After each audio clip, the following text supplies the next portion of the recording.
Bahkan Yesus mengatakan, "Hai Bani Israel, Allah kita adalah Allah Tritunggal. Allah kita adalah Allah Trinitas." Ada Yesus mengatakan seperti itu. Di mana ditemukan ajaran Trinitas atau Trinity di dalam Bible? Ini Allah, ini Yesus. Ada berapa oknum? Terus Roh Kudusnya kemana? Kan seperti itu, logika kita yang main.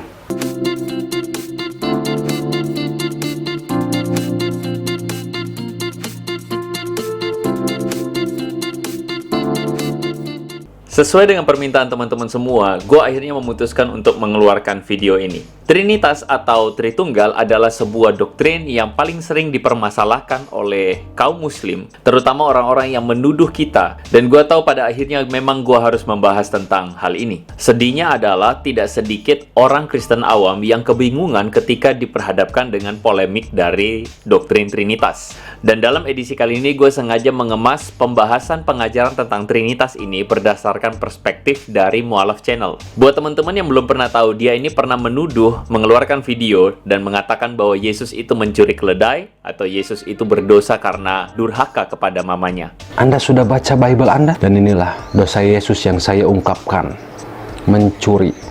Kalau kalian memang merasa pintar, saya tantang kalian untuk mengkristenkan saya. Lalu Yesus mengangkat dadanya sambil berkata, "Siapa ibuku? Siapa saudaraku?" Dan ini kalau saya perhatikan ceritanya seperti malin kundang. Dan Yesus dikutuk di tiang salib.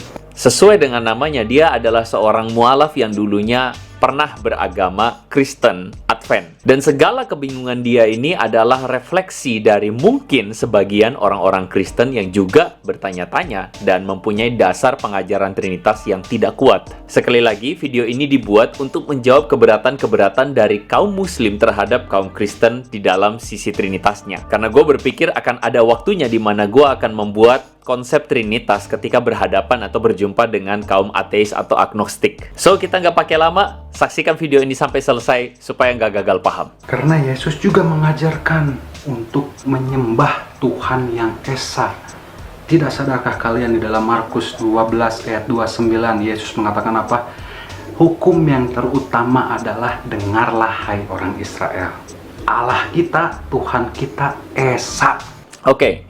Mualaf Channel ini menyatakan bahwa Yesus itu mengajarkan bahwa Allah itu Esa. Gue melihat ada satu tendensi, ada asumsi dasar yang mendasari pemikiran dia bahwa Kristen itu menyembah banyak Tuhan. Ya tentu aja ini salah. Kristen itu menyembah Allah yang Esa. Nah cuman masalahnya adalah definisi Esa dari Kristen dan Muslim itu berbeda. Jadi perkataan yang dikutip oleh si Mualaf Channel ini dari Markus pasal 12 ayat 29, Yesus mengajarkan Allah yang Esa itu sebenarnya diambil dari Ulangan pasal 6 ayat 4. Dengarlah hai orang Israel, Tuhan itu Allah kita, Tuhan itu Esa. Atau di dalam bahasa Ibraninya adalah Shema Yisrael, Adonai Eloheinu, Adonai Echad. Nah, kalau berbicara dasarnya dari sini, maka kita berbicara tentang konteksnya dulu. Jadi Ulangan pasal 6 itu, kalau kita perhatikan konteksnya itu dimaksudkan supaya Tuhan memperingatkan orang Israel supaya mereka jangan ikut-ikutan bangsa di sekeliling mereka yang menyembah banyak ilah atau banyak dewa. Tetapi kalau kita lihat konteks internalnya, sebenarnya ayat ini terlalu pendek dan tidak bermaksud untuk menjelaskan siapakah Tuhan itu. Ayat ini hanya menyinggung sifat Allah, yaitu Esa. Which is kalau kita perhatikan kata Esa, maka kita kembali kepada bahasa Ibraninya atau istilah Ibraninya Ehad. Kata Ehad di sini berarti Esa, tetapi bukan berarti satu secara numerik. Jadi di dalam bahasa Ibrani ada dua kata yang menggambarkan Esa atau satu. Yang pertama adalah Yahid. Yahid ini berarti satu, hanya satu.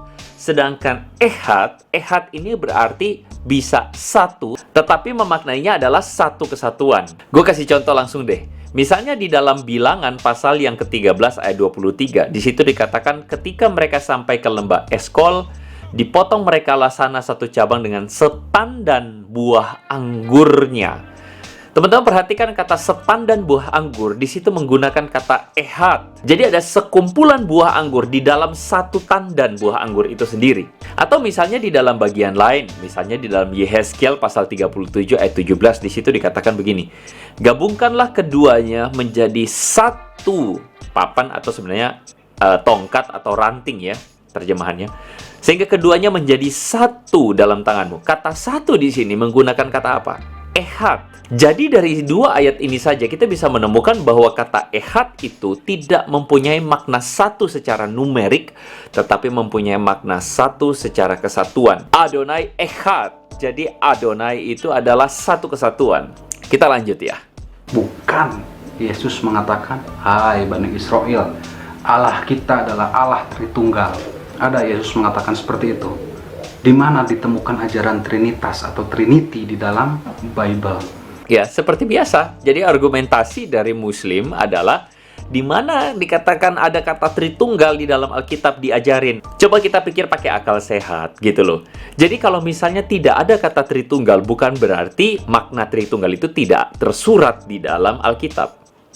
Jadi gini aja, kita balikin ya. Kaum Muslim tidak mungkin menyangkali konsep tauhid. Tetapi masalahnya adalah apakah di dalam Quran ada kata tauhid? Bisakah kaum Muslim menunjukkan ada kata tauhid di dalam Quran? Atau yang lain misalnya, syarat untuk menjadi seorang Muslim adalah mengucapkan 2 kalimat syahadat. Pertanyaannya adalah di dalam Quran adakah tulisan syahadat? Tersurat loh ya, bukan tersirat. Dan tentu kaum Muslim itu sangat familiar dengan pekikan takbir. Allahu Akbar misalnya.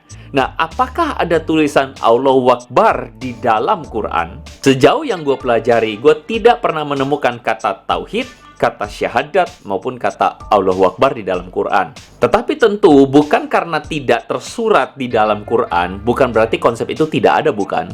Kaum Muslim sangat meyakini konsep tauhid, sangat meyakini syahadat, dan tentu sangat meyakini takbir pula. Jadi, kalau misalnya tidak tertulis atau tersurat di dalam Quran, jangan memaksa bahwa kata Trinitas pun harus tersurat di dalam Alkitab. Kaum Kristen berhak untuk mengatakan bahwa di dalam Alkitab ada konsep Trinitas, di mana kaum Muslim pun menyebutkan bahwa tauhid, syahadat, maupun takbir itu tersirat di dalam Quran. Apakah karena hanya baptislah mereka dalam nama Bapa, Anak, dan Roh Kudus, atau perkataan Paulus? Bukan seperti itu. Anda lebih percaya Yesus apa perkataan Paulus? Seperti yang dipertanyakan oleh mualaf channel tadi, Yesus gak mengajarkan itu. Salah, Yesus mengajarkannya. Di dalam kisah Yesus ketika Yesus dibaptis, jadi jelas di dalam satu gambaran tersebut ada anak Allah yang keluar dari air, ada Roh Kudus dalam rupa burung merpati, dan ada suara dari surga mengatakan, "Inilah anakku yang kukasihi." Bapa, Putra, dan Roh Kudus. Matius pasal 28 ayat 19-20, di situ Yesus mengatakan, "Pergi, jadikan semua bangsa muridku, baptislah mereka dalam nama Bapa, Putra, dan Roh Kudus." Nah, coba kita pikir pakai logika. Kalau memang Yesus yang dalam sebutan mereka adalah Nabi Isa, benar-benar hanyalah Nabi, dia tentu tidak akan mensejajarkan dirinya dengan Allah, bukan? Bahkan perkataan Yesus sendiri di dalam Yohanes pasal 10 ayat 30, di situ Yesus mengatakan, "Aku dan Bapa adalah satu." Di ayat 33, reaksi dari orang-orang Yahudi yang mendengarnya adalah mereka memelimpari Yesus dengan batu karena mereka menganggap Yesus menghujat Allah karena engkau menyamakan diri dengan Allah. Jadi jelas di dalam catatan Alkitab, Yesus menyatakan diri sebagai Allah. Dengan dia menyebut diri sebagai anak manusia, itu ada kaitannya dengan Daniel pasal 7. Dengan menyatakan pengampunan dosa dan kemudian menyembuhkan orang, itu adalah klaim bahwa apa yang dia katakan benar. Dengan dia mengatakan bahwa dia sudah ada sebelum Abraham, dia itu kekal, itu jelas menunjukkan bahwa dia itu adalah Tuhan. Yesus juga mengatakan di dalam Yohanes 3 ayat 16, "Karena begitu besar kasih Allah akan dunia ini, sehingga ia mengutus seorang anak yang di dalam bentuk kiasan atau perumpamaan." Ya, perumpamaan bahwa Yesus adalah anak, bukan artinya Allah beranak. Ya, jadi mualaf channel sendiri menyatakan Yesus ini bukan anak biologis. Lah, iya memang betul begitu. Memang Kristen mempercayainya demikian. Surah 112 ayat 1-4 aja yang memang menyatakan bahwa Allah itu tidak beranak dan tidak pula diperanakan. Dan kita pun jelas tidak mengakui Allah itu beranak secara biologis. Cuman yang lucunya begitu ya, ada ustadz-ustadz yang juga mengejek Allah beranak, terus siapa bidannya? Tuhan aja lu, anak Tuhan dari mana? Kalau Yesus anak Tuhan, bidannya siapa?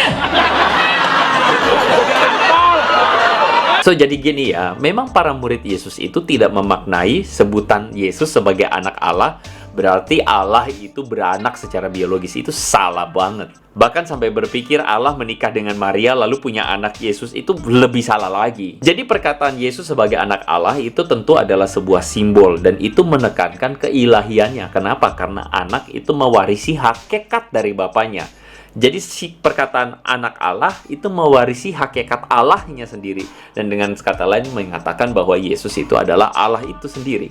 Yesus adalah Tuhan. Supaya kita juga paham nih dan belajar ya, bahwa Yesus telah diutus oleh Allah, ya, telah diutus oleh Allah ya, kepada Bani Israel saja. Dan itu dilanjut di dalam Yohanes 17 ayat 3. Inilah hidup yang kekal, itu mengenal satu-satunya Engkau, Allah yang benar, dan mengenal Yesus Kristus yang telah Allah utus. Ini adalah jurusnya mereka ya. Oke, gue jelasin ya. Jadi memang ayat ini ingin menekankan bahwa memang Yesus itu diutus oleh Allah Bapa di sorga. Dan bagi orang Kristen, gak ada salahnya dengan itu. Karena memang orang Kristen memaknai bahwa Yesus itu secara hierarki adalah yang diutus dan Bapa adalah pengutusnya. Cuman bagi kaum Muslim, maksa banget pengen menunjukin bahwa yang mengutus itu lebih besar, yang mengutus itu Allah, dan kemudian yang diutus adalah manusia biasa. Nggak begitu cara pikirnya. Misalnya nih ya, gue punya kos-kosan, lalu kemudian papa saya itu mengutus saya untuk menagih uang sewa kos-kosan. Pertanyaannya adalah, apakah saya lebih kecil dari papa saya? Iya, secara hierarki. Secara tugas, secara hierarki saya lebih kecil. Tetapi secara hakikatnya, saya dan papa saya adalah sama-sama manusia. Derajat kami sama, tidak ada yang lebih, tidak ada yang kurang. Apakah karena saya diutus, lalu kemudian derajat saya turun, saya itu adalah hewan? Kan enggak. Jadi, ketika ayat Yohanes pasal 17 ayat 3 itu menjelaskan tentang hierarki tugas, itu tidak berarti bahwa Yesus itu adalah manusia. Dan jangan sekali lagi lepasin konteksnya. Di dalam Yohanes pasal 17 itu, kita bisa menemukan di ayat ke-22, di situ Yesus mengatakan, "Dan aku telah memberikan kepada mereka kemuliaan yang engkau berikan kepadaku, supaya mereka menjadi satu, sama seperti kita." Kita ini adalah Yesus dan Bapa adalah satu. Nah, sekarang bagaimana kaum Muslim menjelaskan kalau maksain Yesus itu manusia, manusia dan Allah satu itu bagaimana? Ya, kecuali jawabannya adalah ya Yesus adalah Tuhan, Allah Anak dan Allah Bapa adalah satu. Dan duduk di sebelah kanan Allah. Ini Allah, ini Yesus. Ada berapa oknum?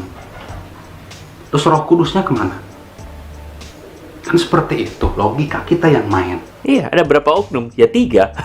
Jadi jelas Tuhan itu Esa, dan Esa itu, Ehad itu menggambarkan kesatuan di dalam keesaan ya. Jadi Yahweh, Allah kita, Allahnya orang Kristen adalah Bapa, Putra, dan Roh Kudus. Berapa oknum? 3. Lah, berarti Kristen itu politeis? Ya enggak. Kristen itu tidak politeis. Kalau kita ngerti konsep politeis, dewa dan dewi, konsepnya adalah masing-masing dewa dan dewi itu mereka punya pemikiran sendiri, kehendak sendiri. Dan kalau kita perhatikan dalam cerita, kisah dewa dan dewi itu berantem, saling iri, saling dendam, saling memperebutkan kekuasaan. Tetapi itu tidak terjadi di dalam Allah Kristen.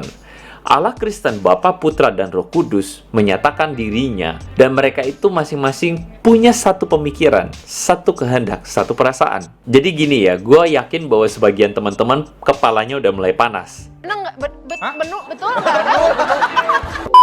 Gue percaya sebenarnya kita mampu untuk mengerti kalau kita memang mau belajar dengan hati yang tulus. Karena kalau malas mikir nggak bakal ngerti. Gue belum akan membahas tentang perumpamaan, ilustrasi, dan sebagainya. Karena gue pikir itu akan gue bahas di dalam bagian yang lain ketika berjumpa dengan teologi dari agnostik dan ateis. Kalau mereka bilang Tuhan Bapa tidak meninggal, berarti Yesus bukan Allah. Dan itu yang kita inginkan. Yesus lain, Allah lain. Tidak satu kesatuan. Satu tidak sama dengan tiga, tiga tidak sama dengan satu. Jadi polemik yang dikemukakan oleh Ustadz Firanda sebelumnya ini adalah satu polemik yang bisa kita jawab sekarang. Jadi mereka berpikir kata satu, Esa itu hanya satu. Jadi Bapa menjelma jadi Yesus, Yesus menjelma jadi Roh Kudus. Itu salah. Itu pemikiran yang tidak benar. Jadi ketika Yesus tergantung di kayu salib, lalu kemudian Yesus mengatakan, Allahku, Allahku, mengapa engkau meninggalkan aku? Yesus memang sedang berbicara kepada Allah Bapa. Memang ada dua pribadi yang sedang berkomunikasi di sana. Nah, ini kenapa gue perlu bahas, karena pada hari Jumat nanti gue akan mengeluarkan sebuah video refleksi Jumat Agung secara khusus membahas tentang perkataan Yesus, Eli Eli lama sabachthani. Gue berharap melalui video tersebut teman-teman tidak kehilangan makna Jumat Agung dan nantinya Paskah, karena keadaan sekarang memaksa kita untuk tidak bisa pergi ke gereja. Tetapi gue berharap kita bisa sama-sama bisa memaknainya melalui segala tuduhan-tuduhan yang dialamatkan kepada kita. Kita bisa belajar dan justru di situ kita bisa menemukan kekayaan akan karya dari Yesus Kristus yang menyerahkan dirinya menjadi penebusan bagi setiap kita. Sehingga gue berharap setiap kita boleh menemukan kasih yang lebih luar biasa dan kita lebih meresponi kasih Tuhan yang besar kepada kita. So, kira-kira sampai di sini dulu. Semoga video seperti ini bisa menjadi jawaban buat setiap kita yang bertanya dan juga boleh memberikan jawaban yang baik kepada mereka yang menuduh kita. Memperkuat iman kita agar kita semakin mengasihi Tuhan dengan hati dan dengan akal budi kita. So, make it simple, make it meaningful. May God bless you. Jadi